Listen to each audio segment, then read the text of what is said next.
Praise be to the heavens. That's him. The one who saved us. When you've decided what you want, just let me know. Here you are. Well, if you're sure you need it, may it serve you well.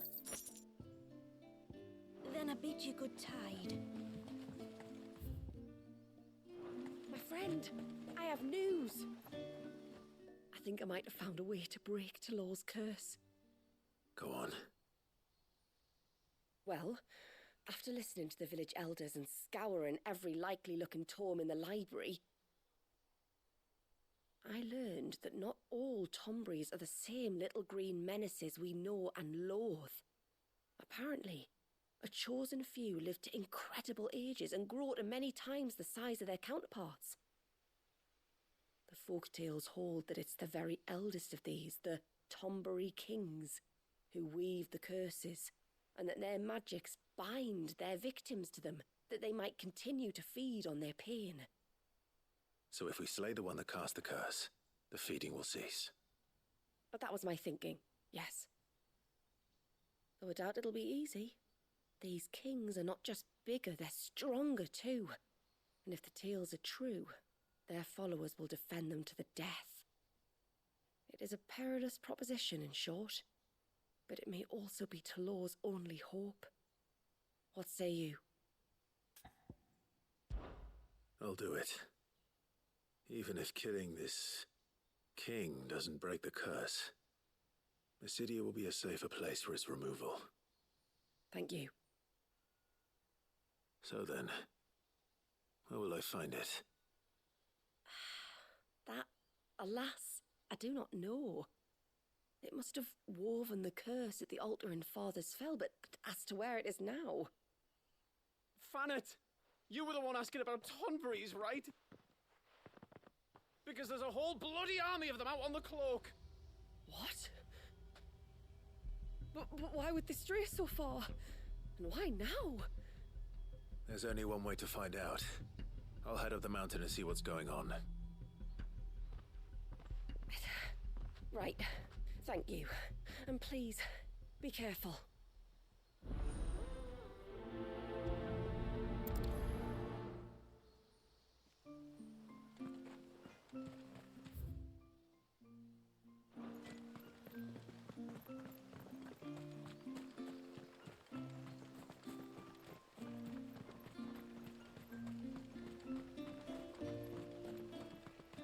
Bloody beastmen. They're always up to something or other.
Found her.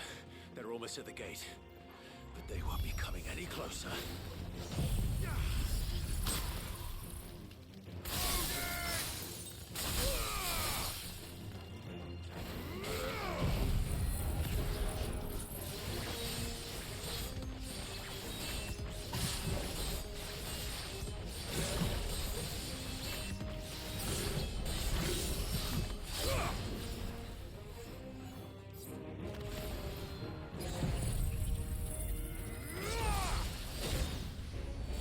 It's over.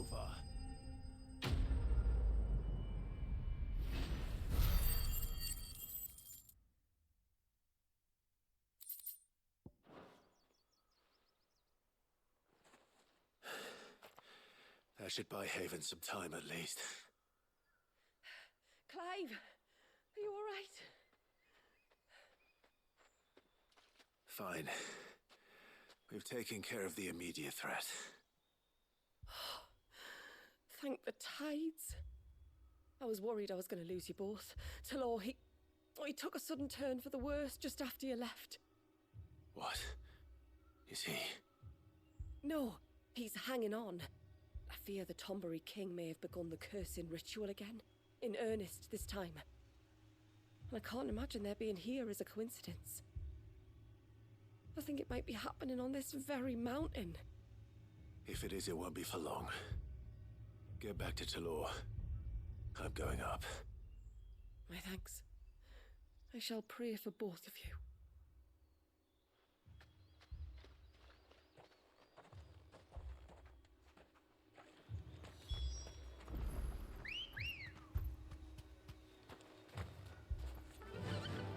Faster!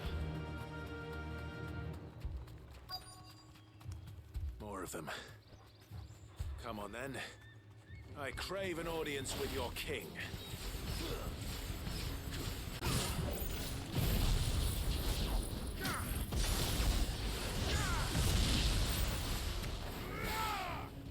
Stay down!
Another group. They don't look very regal.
There's dozens of them.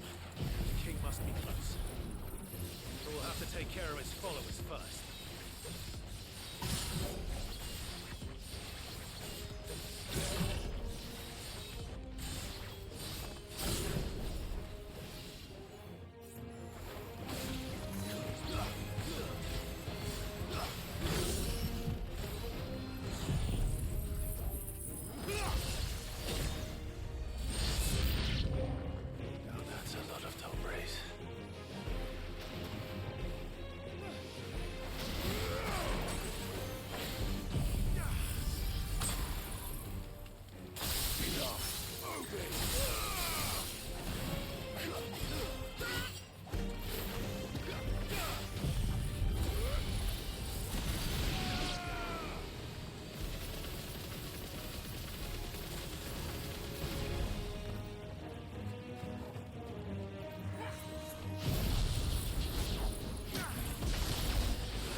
Looks like that's the last of them.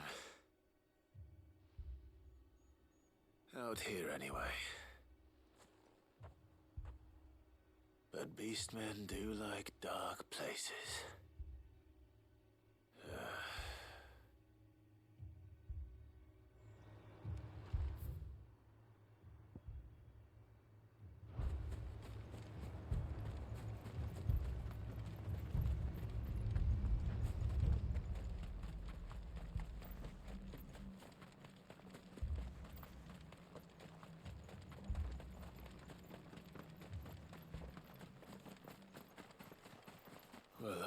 damned.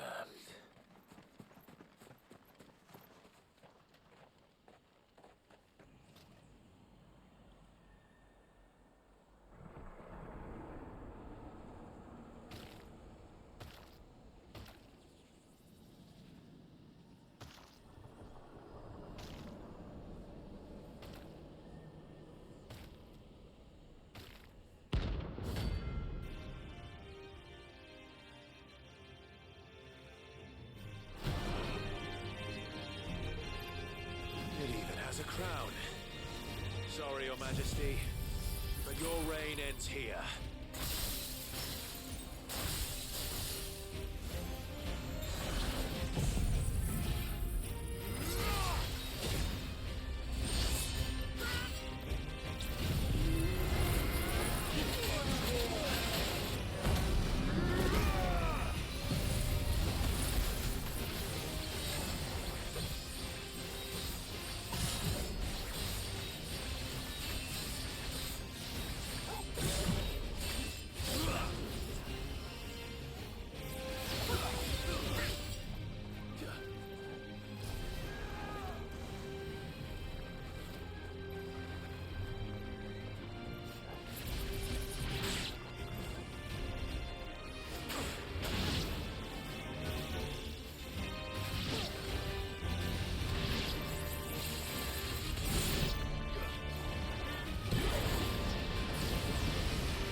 It's done.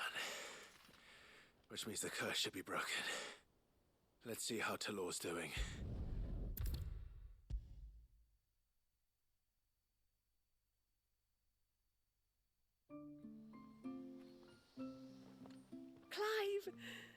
Is it done then? It is. I was going to ask if there had been any change in Talor's condition, but judging by that smile on your face, I think I already know the answer. You do? Talor! He's back!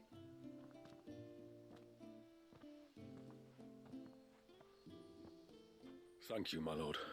I can never repay you for everything you've done for me. I owe you my life. I'm just glad the curse is lifted. There is one thing I'd like to know, though. If you don't mind my asking. What made you seek the Tombury's help in the first place? Oh, that... well, you deserve to know. It was years ago now, back in my trading days. The Sons of Greek arrested me in Oriflamme, chained me up in a lightless cell with a great sword hung over my head, ready to fall if I didn't confess. Though they never said to what. I didn't, of course. So eventually they just let me go. And I never told a soul. Tried to forget it ever happened. But then you came along and the sight of your sword brought it all flooding back. I couldn't sleep, couldn't eat, couldn't hardly breathe, and I thought that if I gave my old chain to the Tomburys, maybe they could take all that pain away. All that anger. But it only made it worse. Oriflamme has fallen. And the men who tortured you likely fell with it. If only I'd known, I might have spared everyone a lot of trouble. I'd convinced myself that you were like them, that all outsiders were the same, but you're not. Far from it. Thank you, son. Thank you.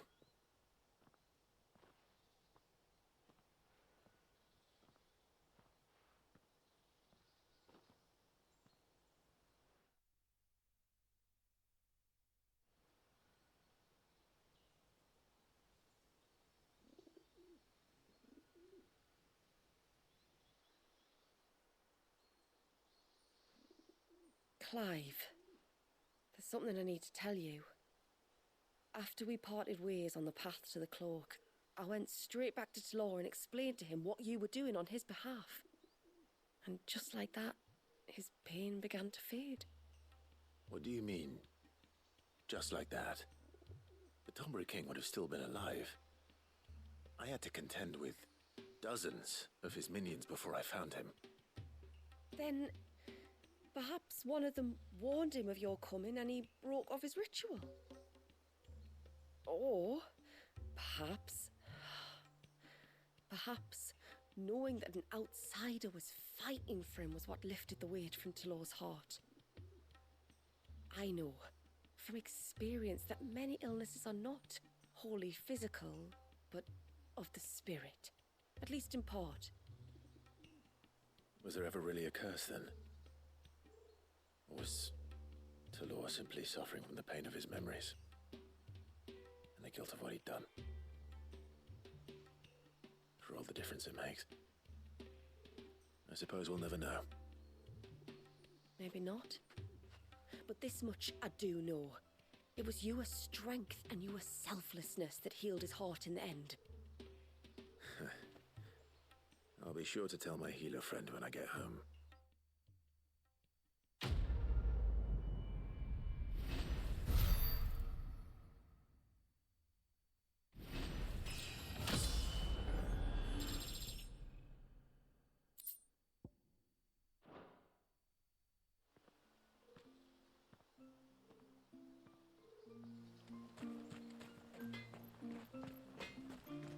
What is it you want?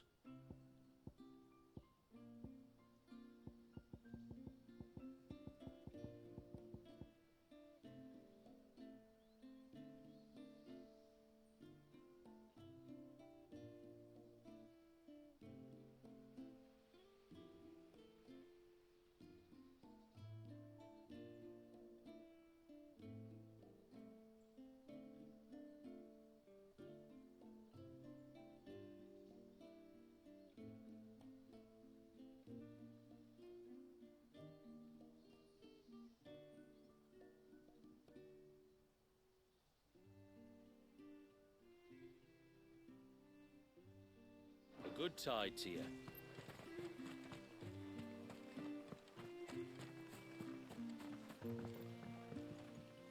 I will have to charge you. Then I bid you good tide. This is all we have. May it serve you well.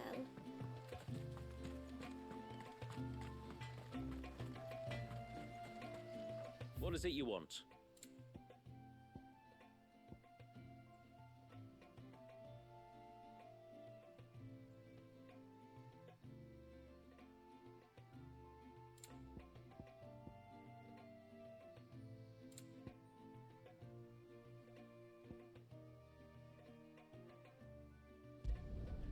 Flawless.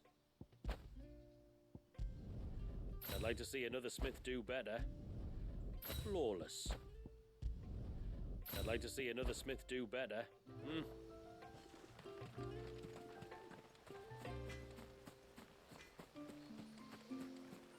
Hey, mister, over here. Please, mister, you've got to help us. The village is in danger, and if someone doesn't do something... you should have seen it.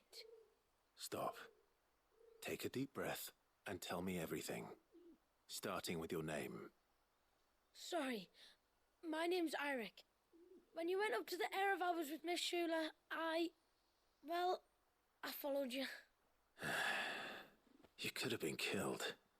Lady Shula told us you lot were great warriors, so I thought I'd be alright if I stayed close like. But then I lost track of you in the woods, and that's when I saw it. Saw what?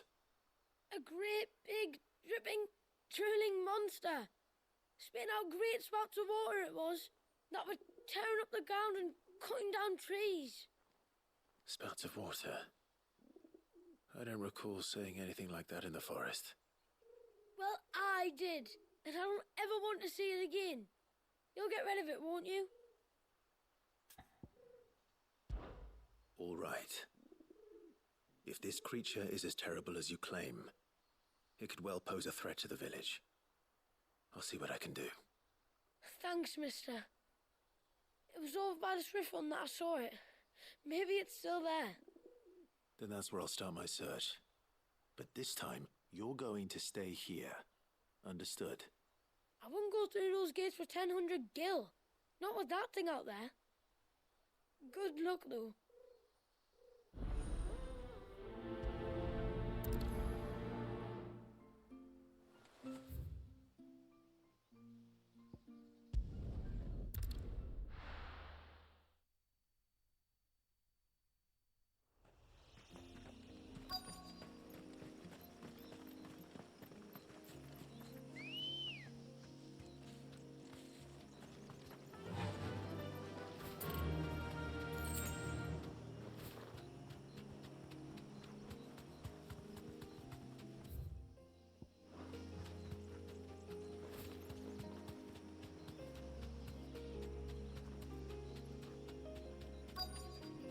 Is that the hunter?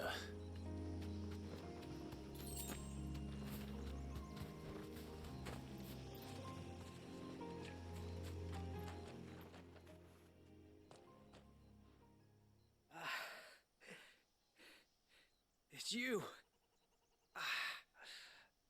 Nasev's savior. Are you all right? What happened? I was tracking an ibex when a great spout of water struck me square in the back. Sent me flying all the way across the clearing. Did you see what made it? No. All I heard was a noise. An ear-splitting din.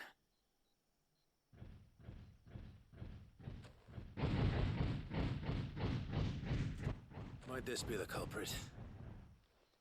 Leave him to us.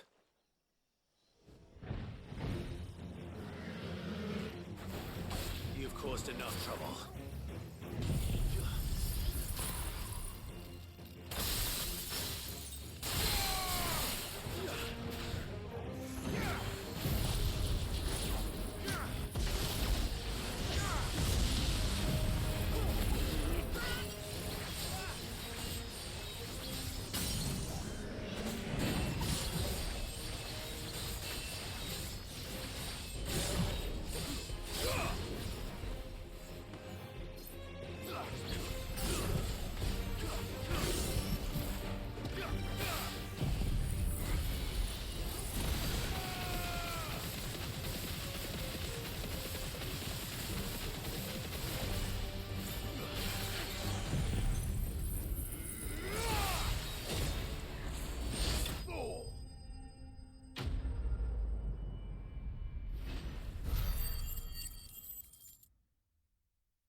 that wasn't too bad.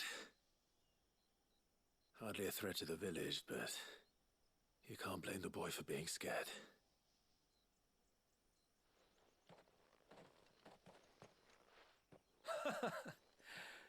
You made that look a lot easier than it was.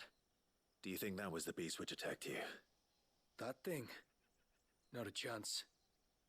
Would have heard it coming a league away. And the blast of water that hit me was beyond anything an Archelon can manage. Oh. A boy from the village sent me in search of a beast that could conjure such things, but...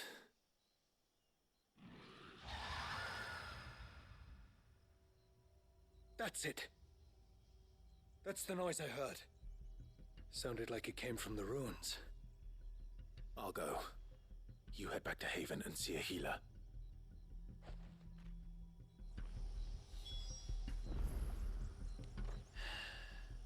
You keep your wits about you, all right?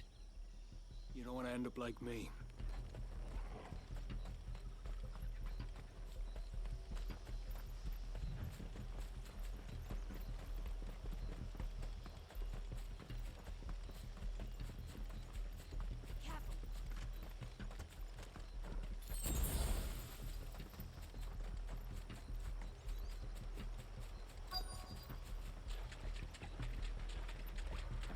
What do we have here?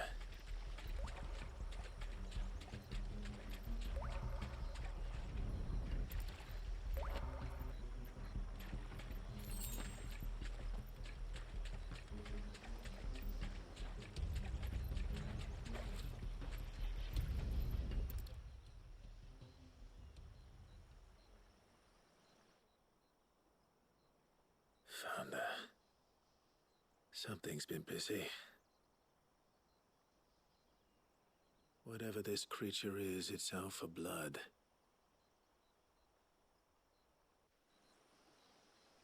But it's not having ours. Stay close, Torgal. Where are you?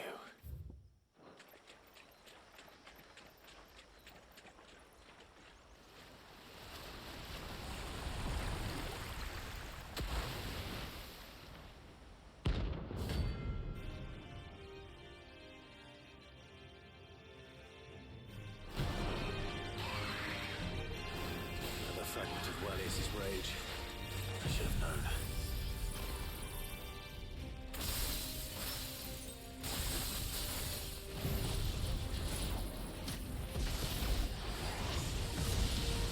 Time to put you to bed too.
Fingers crossed that's the last of them.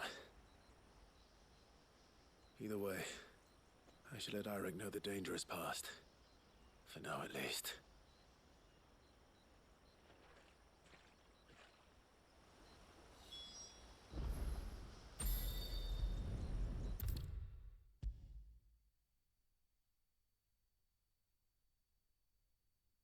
How many times do we have to tell you? You're not to go out into the woods alone. But I wasn't alone. You're back. So? Did you find the fiend that attacked me and young Eirik here? I did.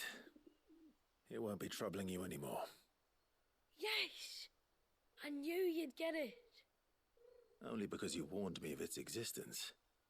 Not that you should ever have learned of its existence, but all's well that ends well, I suppose. What was it, anyway? A manifestation of Leviathan's power. When we visited Wallius in the Surge, he was angry and afraid. The Icon summoned these creatures for his protection. Though why one would be wandering the ruins of Riversmeet, I don't know. Maybe it was looking for his mum. That's where she died, isn't it? The Falls. The Falls? Aye. When they took her baby, she threw herself off the top. We go there once a year to pay our respects. The whole village. An Eggy is a part of its master's spirit, but Wallius wouldn't have been aware of what had happened to his mother, would he?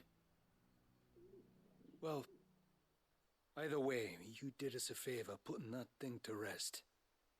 Us and Wallius. Thank you. Aye. Thanks, mister.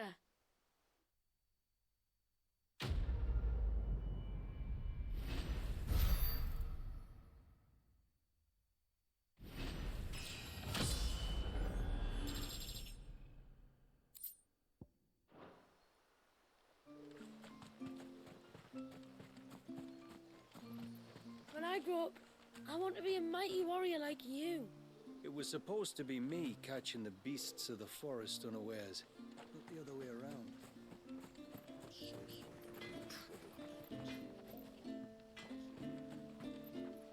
Reckon my steel's just as good as any.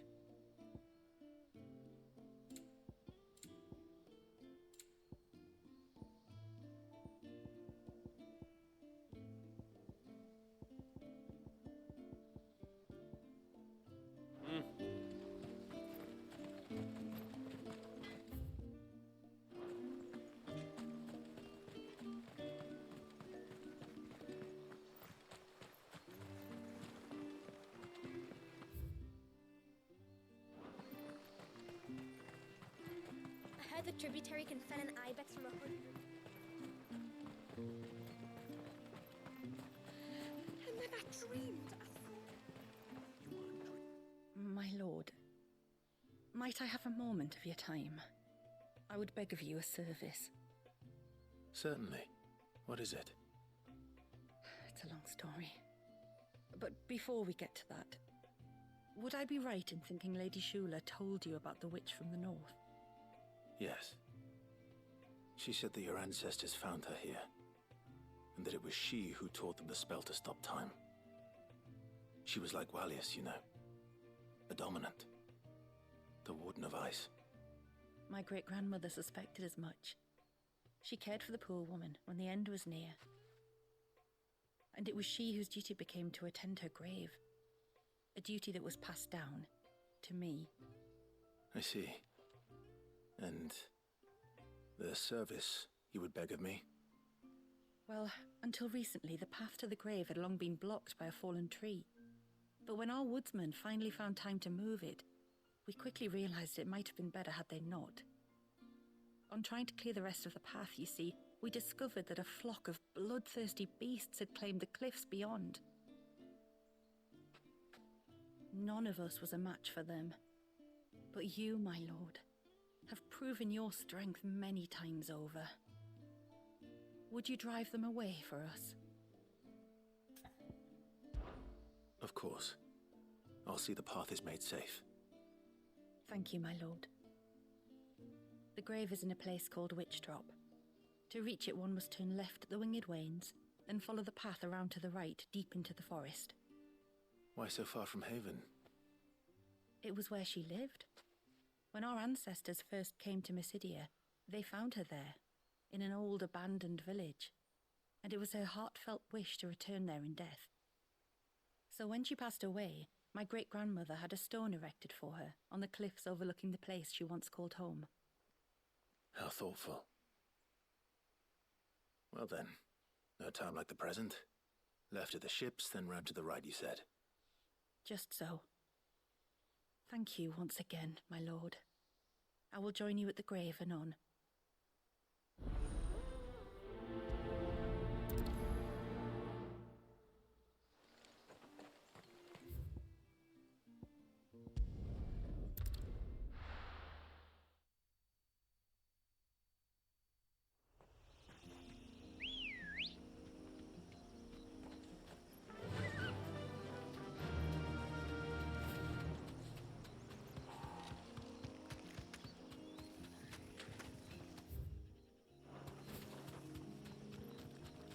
This should be the path to Witch Drop.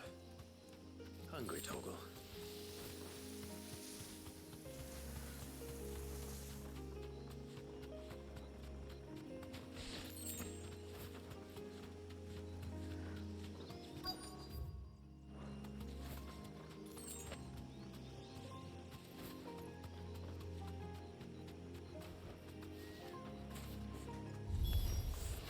And here's our welcoming party.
Looks like that's the last of them.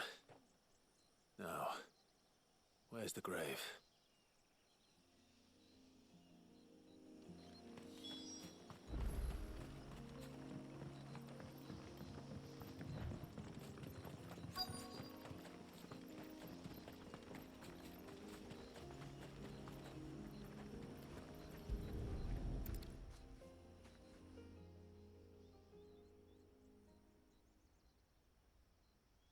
This must be it. My lord, thank you for making the path safe again. XVI. Was that her name? Yes. Hardly the most fitting tribute for a dominant, is it? A rough-hewn stone with naught but a given name engraved on it. But my ancestors had only been here a matter of weeks when she passed. Every day was a struggle to survive. They had neither the time nor the energy to devote to a more elaborate memorial. Yet they spared what they could to grant her wish, that even in death she might continue to watch over her home. She lived down there then, in the ruins. That's right. They were once the living quarters for those who served up in the temple. When the Northern Thanes sent her here to weave her spell, this was where she and her retinue stayed. There were priests, handmaidens, and a knight sworn to shield her from harm. Of course, they were all gone by the time my ancestors arrived, fled or dead in the Western Wars. All except Isay, who remained till the end. Alone. Indeed. At least, that is the story as it's been handed down in Haven. But there is an epilogue to the tale. One known only to Lady Shula and myself. Some years after Isay's passing, you see, my grandmother came here to tend the grave and found a stranger kneeling before it. A knight, dressed head to toe in plate. She asked of him who he was and whence he had come, but received no answer. The only words he spoke were, "Tell me true, whose grave is this?" So she told him of how her people had met and cared for Isay, and how she had died. His only reaction was to stare up at the air of hours in silence. Then he left, never to be seen again. You said he was wearing plate. Was it black and gold? Do you know something of him? When we went up to the Air of Hours to unravel the spell, we were set upon by a shade in the shape of a knight in full plate. It manifested in front of the Vare, and in its ether, I felt Shiva, the witch. You think this may have been the same man my great-grandmother met? Isay's knight? I don't know. Maybe. All I can say for sure is it was intent on protecting her creation. Or perhaps her spirit. What remained of her ether, preserved in the Vare. Perhaps his spirit too became enravelled in her spell, frozen in an eternal vigil. Till we ended it. If the shade you fought was Isay's knight, then ending it was the greatest gift you could have given him. Now he can return to the sea, to be with his lady once more. And if his spirit should ever return here to visit her grave, I shall ask his name, that I might carve it in the stone next to hers. That they might be together. Once and for all.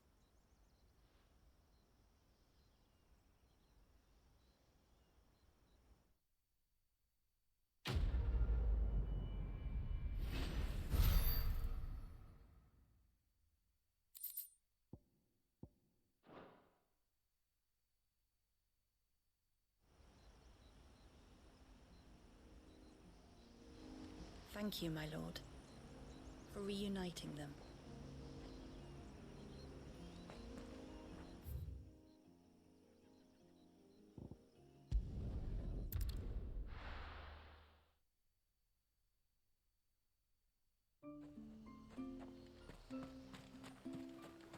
Praise be to the heavens.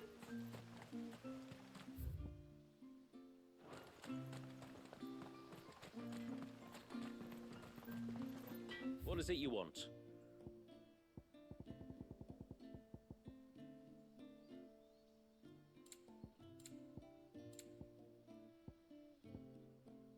A good tide to you.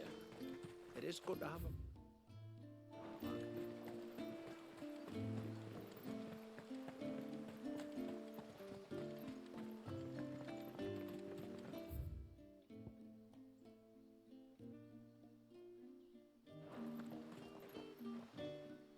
You wouldn't happen to have some time on your hands, would you, Clive?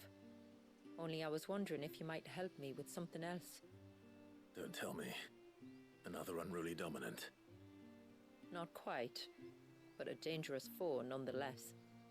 It promises to be quite a hunt. Care to join me? All right. Tell me about our quarry. A fiendish, cold-blooded beast known as a Givra. Normally, we leave such animals well alone, and for good reason. But I have an even better reason to want its tongue. Its tongue? If you'll permit me, tributary, I can explain. Certainly, Yamila. It's been over a week since me sister gave birth to her first child, yet she still isn't back on her feet. We've tried everything to restore her spirits. Physics and nostrums, the laying on of hands and of leeches, but all to no avail. The healers tell me there's only one hope left. A broth as potent as its ingredients are perilous to procure. It isn't only Yamila's sister who stands to benefit from this, by the way. There's her baby to think of, and Walias, too. She'd agreed to be his wet nurse, you see. I'd be glad to help. Thank you. Our hunters have no shortage of skill, but this task calls for more than that. And it won't be achieved through weight of numbers either. The Givra is as wary a foe as it is a deadly one. 2 hunters might catch it unawares, but any more than that, and it would pick up our scent a league away. Then it is decided. The 2 of you will go, while Jill and I occupy ourselves here. Perhaps we might help prepare the broth. That would be most kind of you. Come then, Clive. The river of time flows fast, and so must we. There's a Givra that has claimed the ruins at the foot of the mountain as its hunting ground. But as I say, they are wary creatures. We'll need suitable bait to draw it out. The flesh of a forest ibex should suffice. To the forest, then.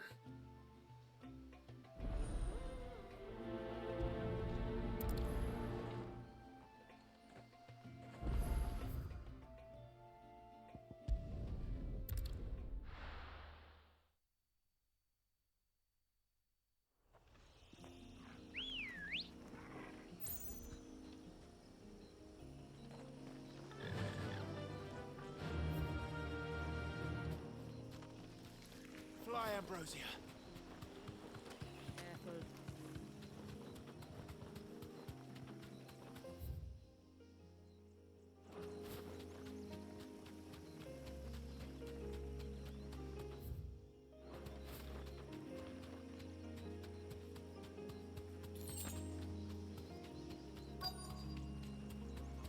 Those won't. These will do nicely.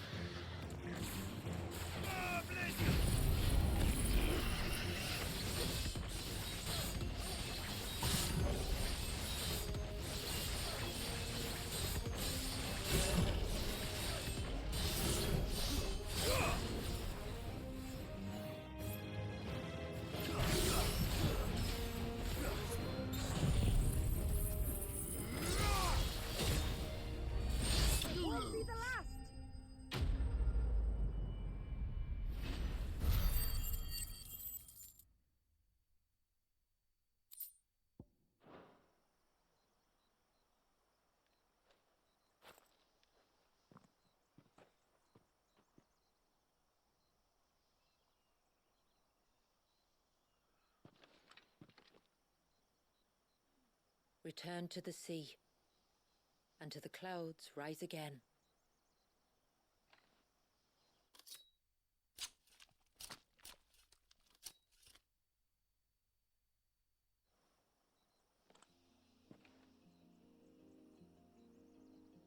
We have our bait, then. What next? Next, we pay a visit to the Dark Gate to pick some local weed. It'll help disguise our scent.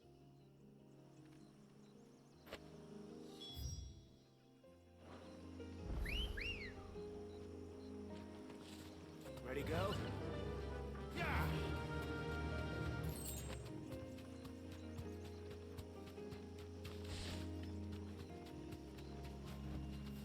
Thanks, Gal.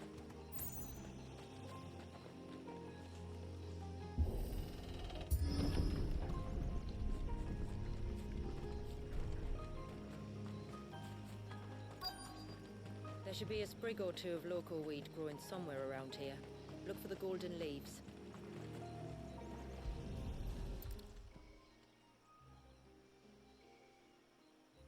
Is this it? Aye, that's the stuff. Crush the leaves between your fingertips and rub them on your clothes. If you insist.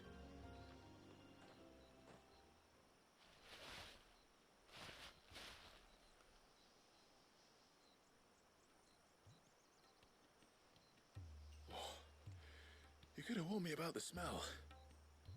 Like corruption, isn't it? We'll have an honor guard of flies before long. But it'll stop the Givra from noticing us. Its nose will tell it we're nothing but a feast for worms. Oh, I feel so much better. We can wash it off afterwards. If there's one good thing about the Givra choosing the ruins for its hunting ground, it's that there's plenty of fresh water nearby.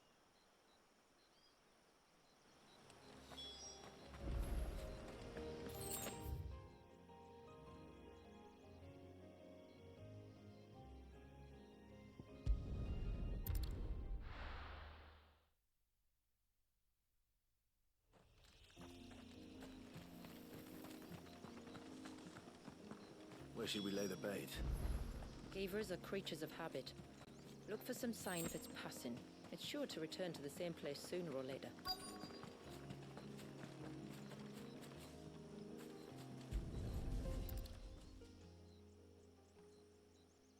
A fresh kill. But not a Givras.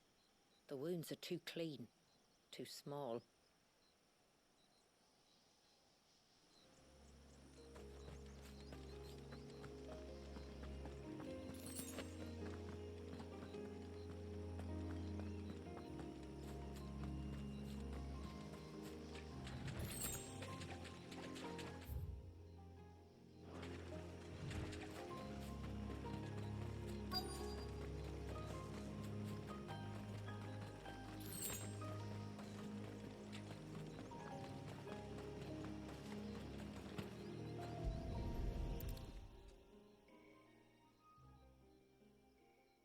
These look like a predator's tracks.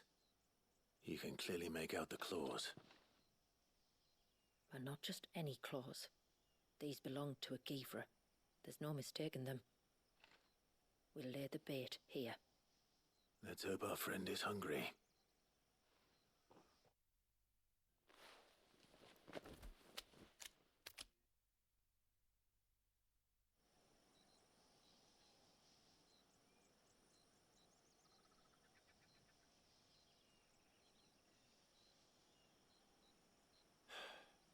Still no sign. Patience, Clive. Hunting's not something you can rush. Have you stalked these beasts before? Once. Givras are fast, so the job called for a bearer. But even with my knack, it was a close-run thing. Not many leaders would take such risks for their people. Says the man who battled an icon to save a boy he barely knew. It is the way of the moats of water to use what gifts we've been given for the good of all. And I gather it's your way too. It was Sid, the man whose name I bear. He fought for his people and their future with every fiber of his being. I'm just following in his footsteps. In many ways, you remind me of him. Me? You're confusing daring with desperation. Quiet. Something's coming.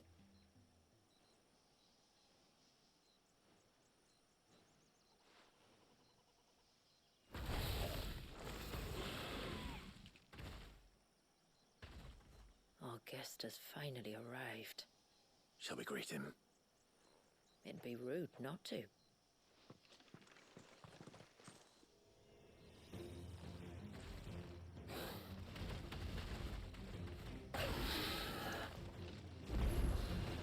Don't let it escape.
You weren't exaggerating when you said they were dangerous.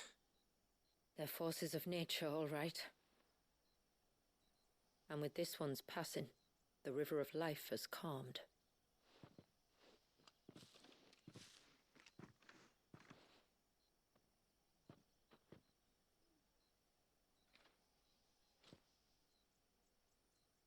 O roaring torrent, son of storms, may your spirit run free in the open ocean.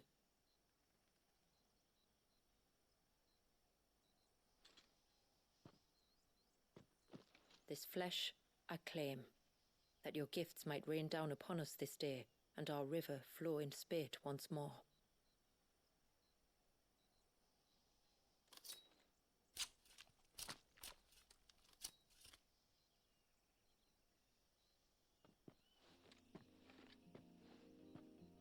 Well then, let's return to the village. We must get this tongue to Ymilla before it spoils.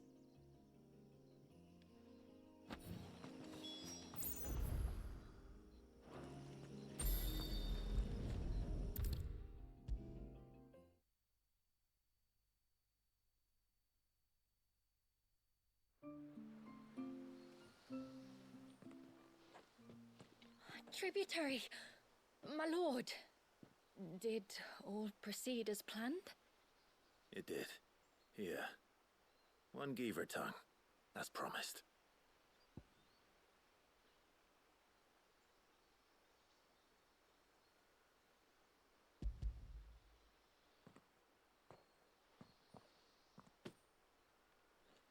Oh, thank you. I shall add it to the broth at once. By your leave, tributary. If there is anything else that we can do to help, you need only ask. No, no. You've already done more for my family than I can ever repay.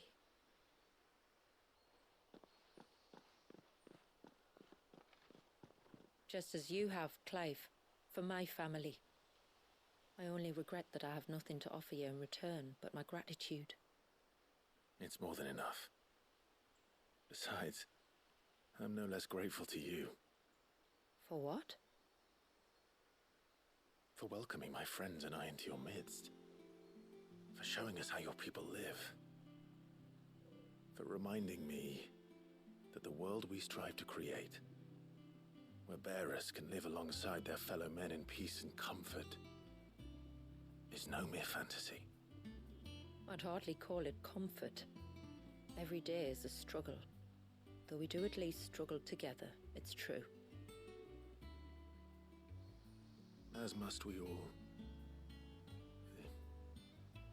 I only ask that you remember the cost of using your gifts as a bearer. I know that you feel it's your duty to do whatever you can to help your people. But you have a child to think about now. And Wallis has lost enough.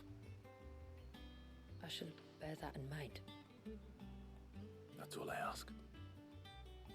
Oh, and if there is anything else that we can do to help, well, you know. Thank you. Truly.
It's good to have him back. But how do I know the lad won't summon another flood? We don't. No, it has to be him. What has to be who? If you, don't mind my asking. It's not your asking, I mind. It's my explaining. But I don't see any other way around it. You see, when a baby is born here, we hold a ceremony to welcome them. The rite of immersion, we call it. But I don't know whether Walyus was ever afforded that courtesy. What is abundantly clear, though, is that my ancestors never welcomed him as one of us. And I want to change that. The problem is, the ceremony requires 3 ministrators. The baby's parents and a witness. As tributary, the role of witness would normally fall to me. But being Walyus's closest living relative, I must play the role of mother. So you want me to serve as witness in your stead? That's right. A witness must be a trusty guardian, ready to steer the child through the stormy waters of life and on to tranquility. Which is why I thought of you. It would be my honor. Thank you, Clive. So, if you will serve as mother and I as witness, who will take on the father's role? I have a younger brother. He should be making ready for the rite as we speak, though whether he is or not. Let me introduce you. Please do. If he's anything like his sister, I'm sure we'll get on famously. I'll bid him come to the Witten Hall. Will you wait for us there? Gladly.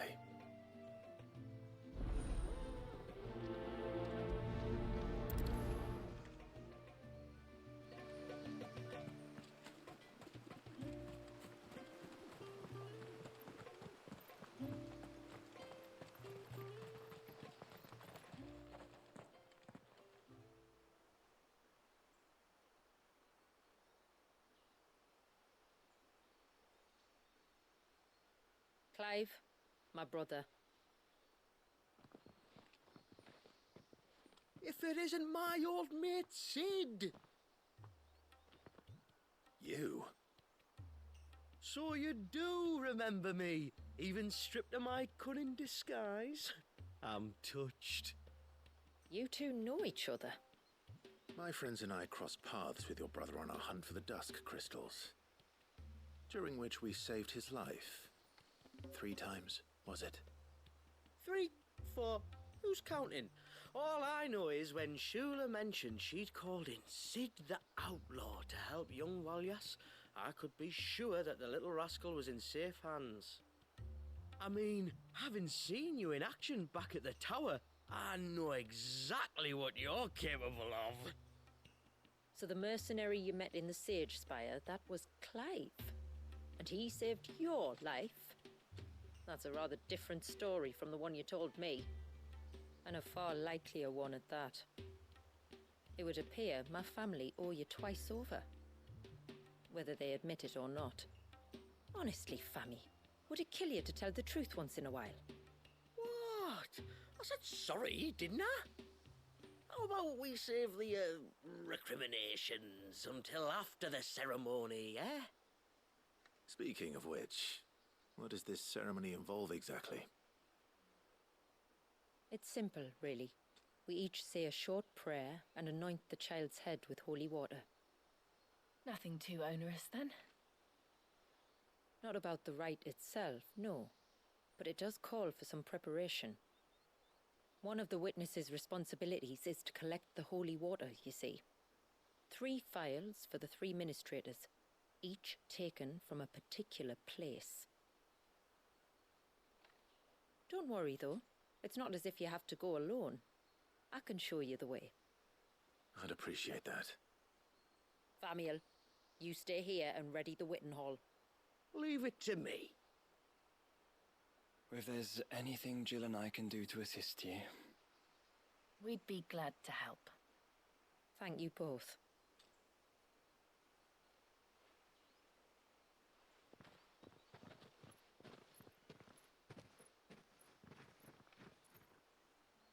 All right then, let's get started, shall we?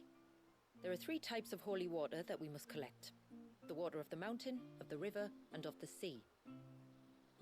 We take the water of the mountain from the spring atop Maiden's March. The water of the river from the course that flows through the ruins of Riversmeet. And the water of the sea from the shallows of Tailwind Bay. Here are the files we'll be using in the ceremony.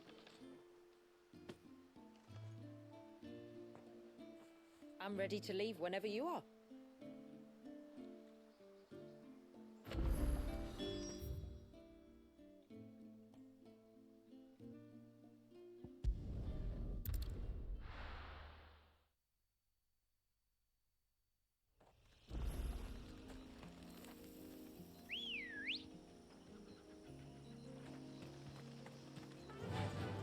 Run like the wind.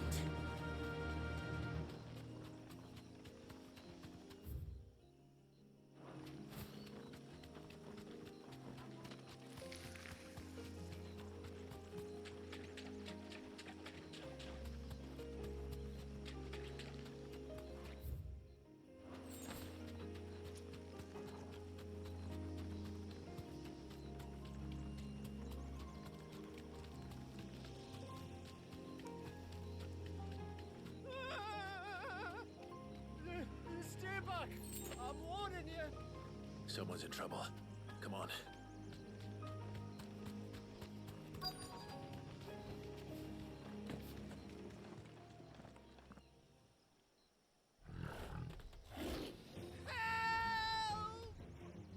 Help! What help? Nobody's coming to... Help? We're here to help. Keep its attention on us.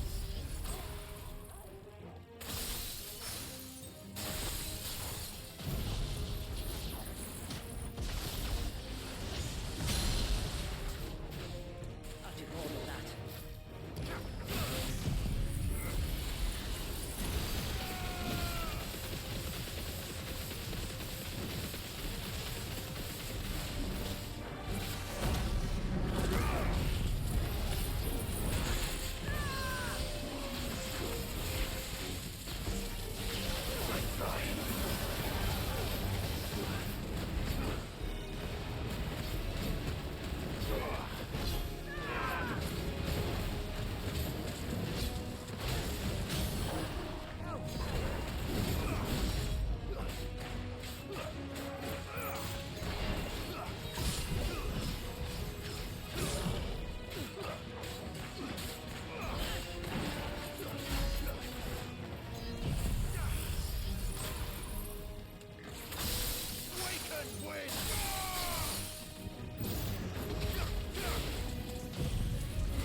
Is anyone hurt?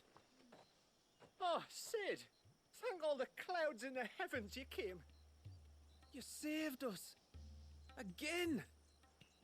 Would you two care to explain what you're doing up here? The chief sent us to fetch incense for the ceremony. So The Witten Hall smells nice. For the little Ben. You mean to tell me you braved this den of deadly beasts for some tree sap? You don't have to do everything he says, you know. Or if you must, at least have the good sense to ask one of our hunters to accompany you. We're sorry. It's fine. Just go back to the village before you get yourselves into any more trouble. Right, you are. Oh, and thanks and that.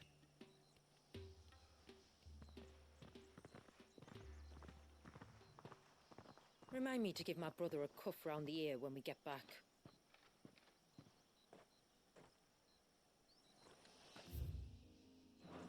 Right then. Let's collect this water, shall we?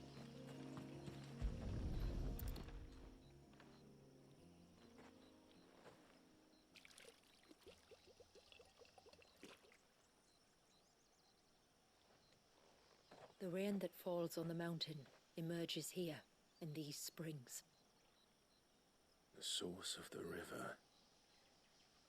The source of life. Precisely. Take care not to spill it. Right. Let's save that for the ceremony.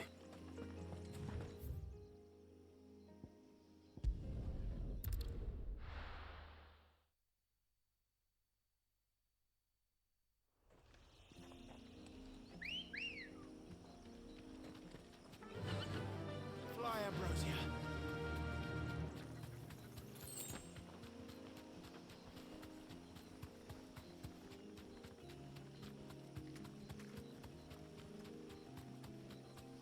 We can collect the water of the river from here. All right.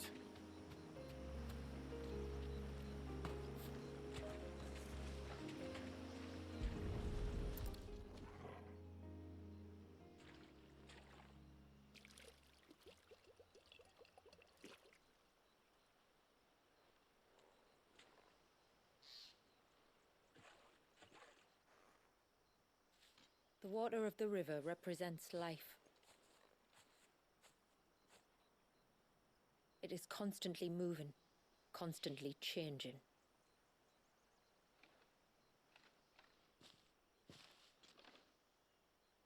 And though its course may twist and turn or branch into 1,000 separate streams, it always flows in the same direction, from source to sea, beginning to end.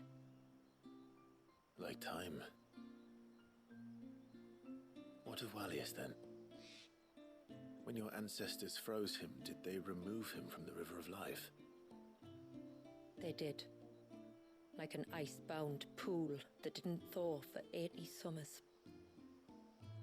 But now he's free to flow again, to live. And you and I shall flow with him, for we are all but drops of water in the great river of life. I find that thought oddly reassuring. Go on. A drop of water might seem insignificant on its own, but as a part of a torrent, it can cleave a path through the hardest rock. It makes me believe we humans might just stand a chance. I believe we might. Just one more file to go then. Nearly done.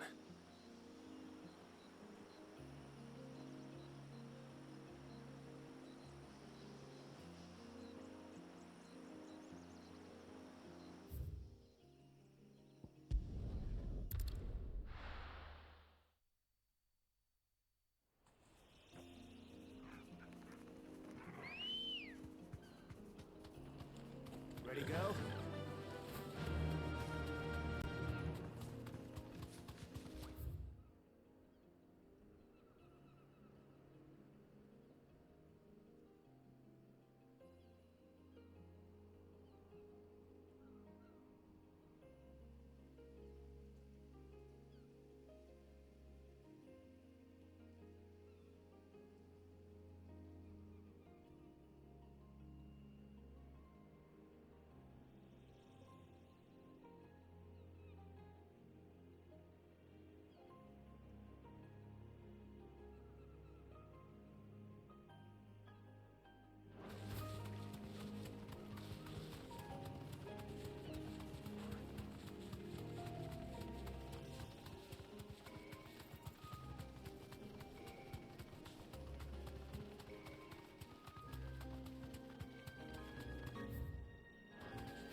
This path leads down to the coast.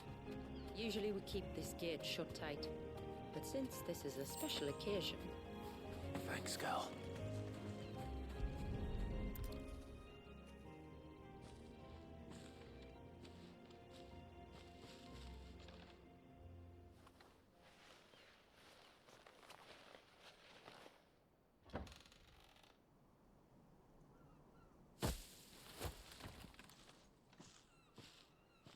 Thank the tides the weather held.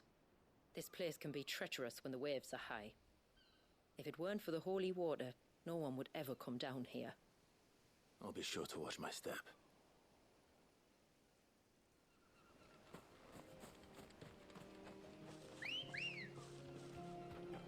Come on.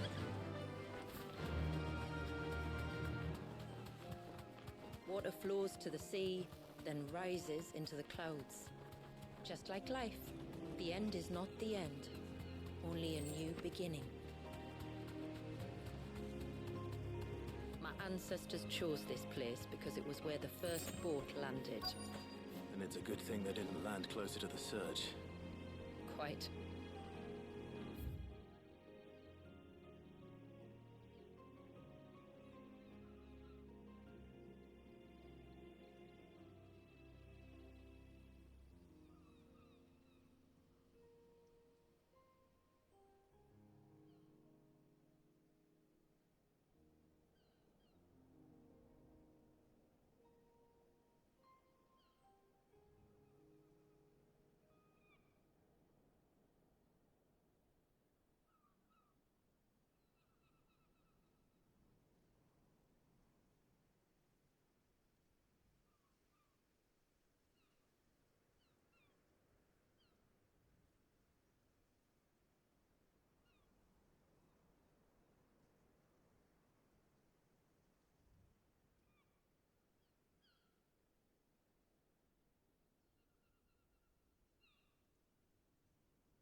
nature of the sea.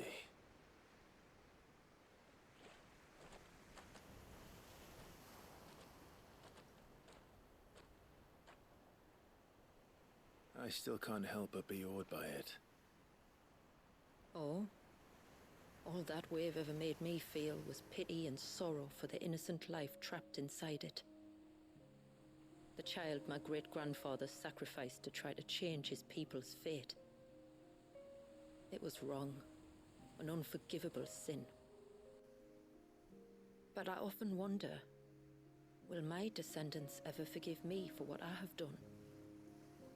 As tributary, I've faced many difficult choices. And though I've always striven to do what's best for my people, here we live in poverty, hidden away from the world. So have my choices denied them a better life, just as my ancestors denied Walyas his?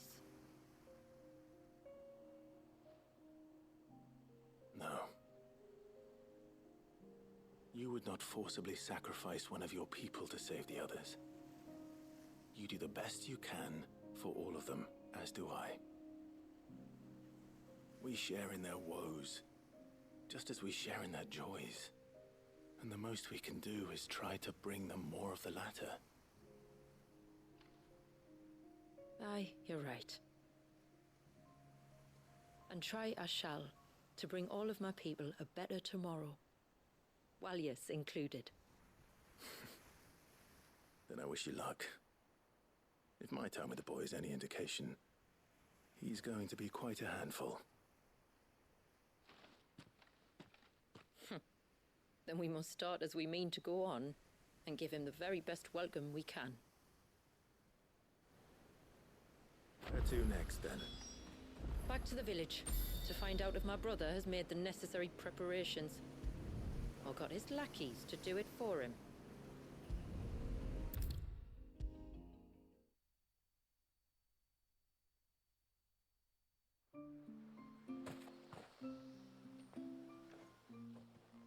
We have the holy water. Is everything else in place? All ready to go.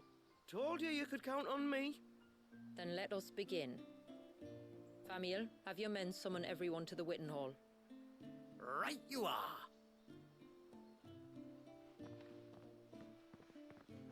Shula, wait. I don't know the words. Don't worry. There aren't many of them. We'll have time enough to practice before people arrive.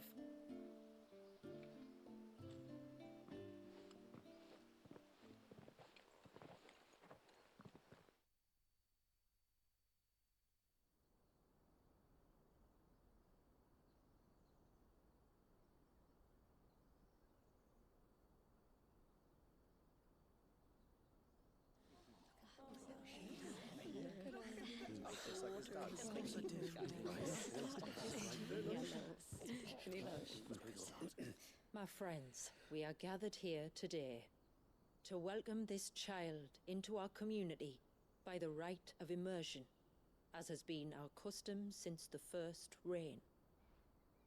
As tributary, I would normally perform the rite with the child's parents, but Walyas's mother and father returned to the sea long ago. So I and my brother Famiel shall serve as his family, while the one who returned him to us shall bear witness in my stead. Clive, if you would step forward.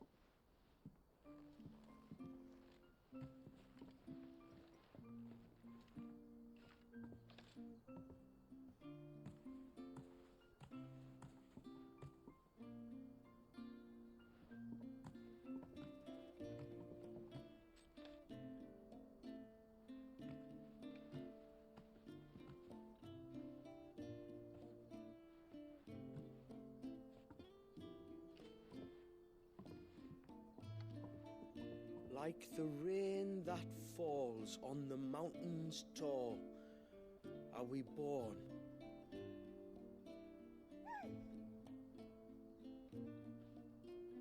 Like the river that flows through the valleys below, do we live.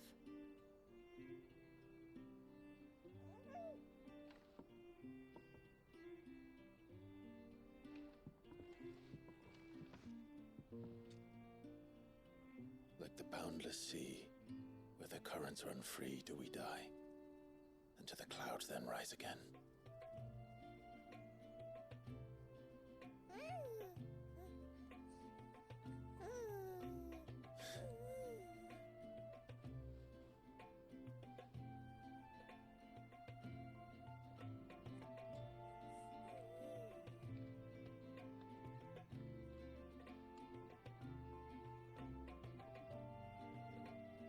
The circle of water is the circle of life.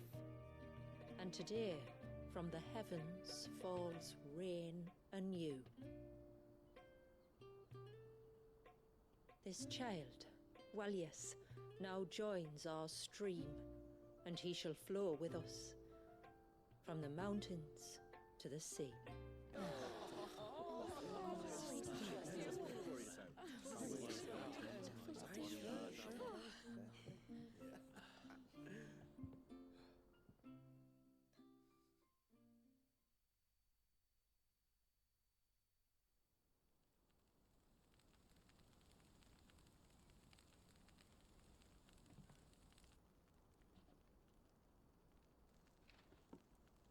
You played your part to a T, Clive.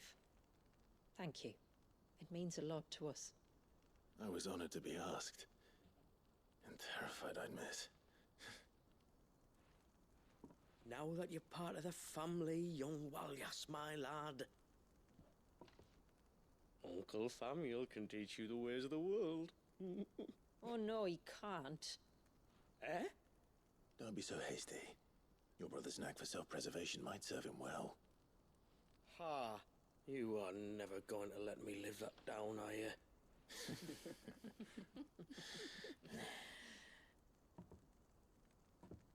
I'm gonna raise Walius as if he were my own.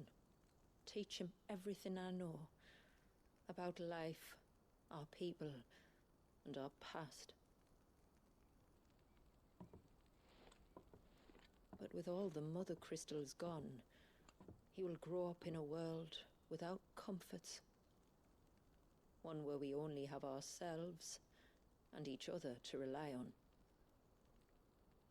I'd say your people are better prepared than most to survive in such a world, Shula.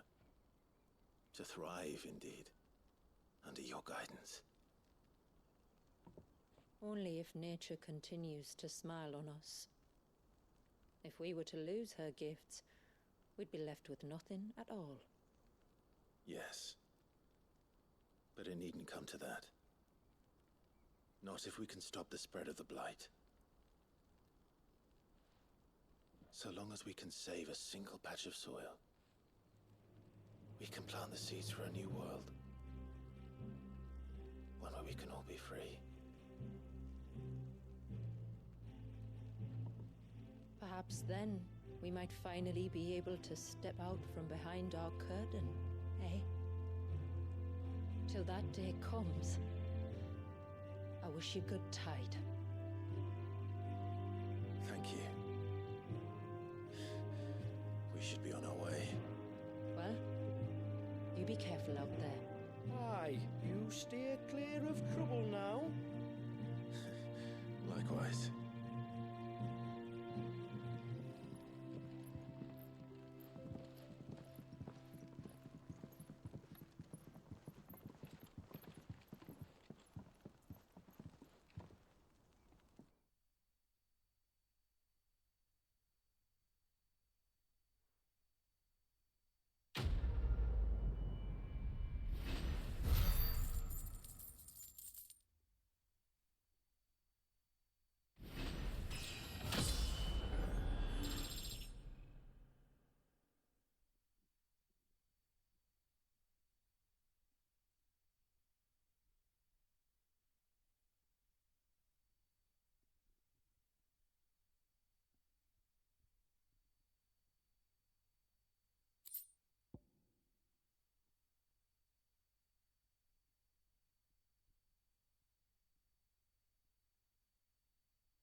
We must be the first outsiders to have witnessed that rite in over a century.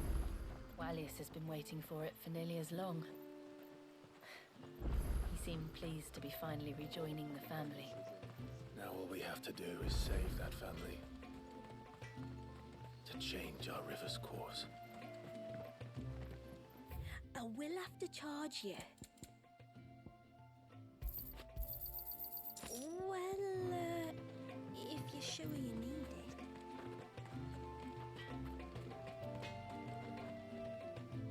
Reckon my steel's just as good as any.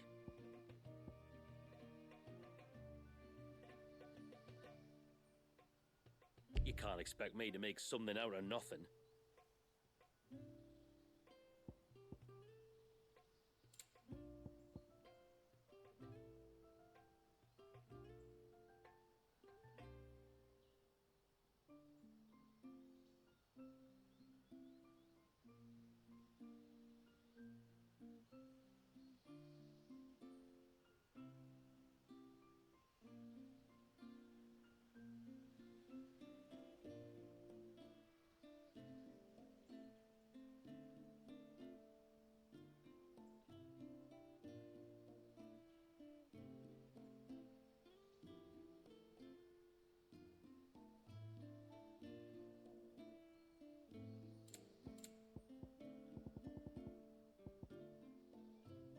I'll need more than that.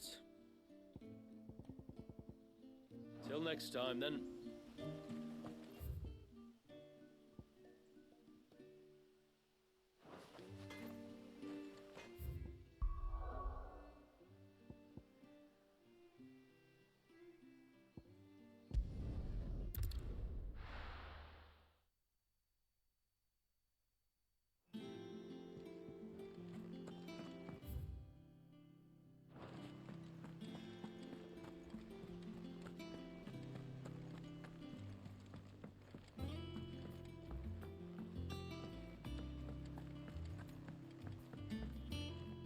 Clive.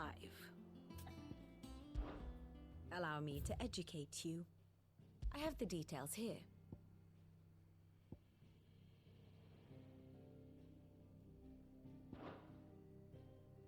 One must understand one's place in the world.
have the details here.